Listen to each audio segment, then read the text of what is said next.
இயேசுவின் மீட்பை குறித்து நமக்கு தெளிவான அறிவு இல்லாததினால் அதை பூரணமாக ஏற்றுக்கொள்ள முடியாமல் தவிக்கிறோம். அவர் பாவ மன்னிப்பை மட்டும் தரவில்லை, பாவத்திலிருந்து மீட்பை கொடுத்திருக்கிறார்.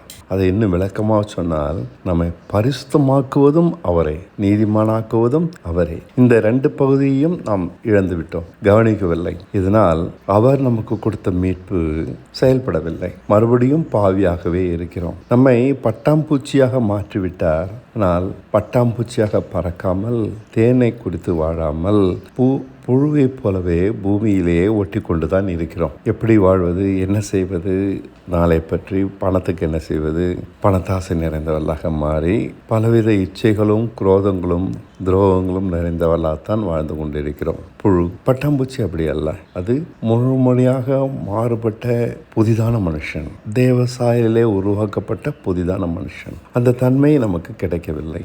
காரணம், நாம் ரட்சிக்கப்பட்ட விதத்தையே அறியவில்லை. ஏசா என்ற ஒரு மனுஷன் இருந்தான்.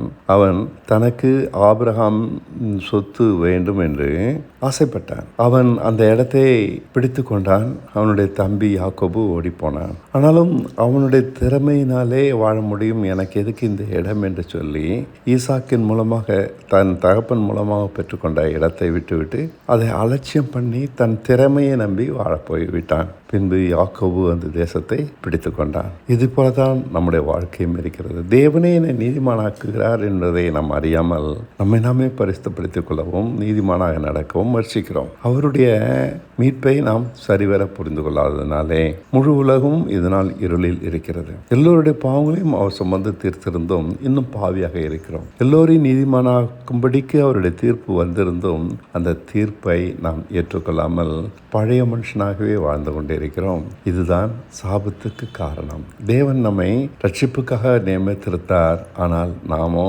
பாவிகளாகவே தொடர்ந்து இருந்து இயேசு கிறிஸ்து ஏற்றுக்கொண்டவர்களும் ஏற்றுக்கொள்ளாதவர்களும் நரகாக்கினிக்கு தகுதியானவர்களாகவே மாற்றிக்கொண்டு இருக்கிறோம். நம்முடைய அறியாமை தான் இதற்கு காரணம். அவர் நம்மை உணர்வுள்ளனாக ஆக்காத வரையை நாம் நீதிமானாகுவதோ பரிசுத்தமாவதோ நடைபெறப் போவதில்லை. அவர் நமக்காக கொடுத்த தீர்ப்பு நம்மிடம் செயல்பட வாய்ப்பே இல்லை. அது சத்தியத்தை குறித்த அறிவு நமக்கு இல்லை. எவ்வளவு மோசமான நிலைமை என்று பாருங்கள். தேவன் நம்மை ரட்சித்திருந்தும் மீட்க விரும்பி இருந்தும் அது நமக்கு கிடைக்கவில்லை. சபைகள் நமக்கு போதிக்கவில்லை.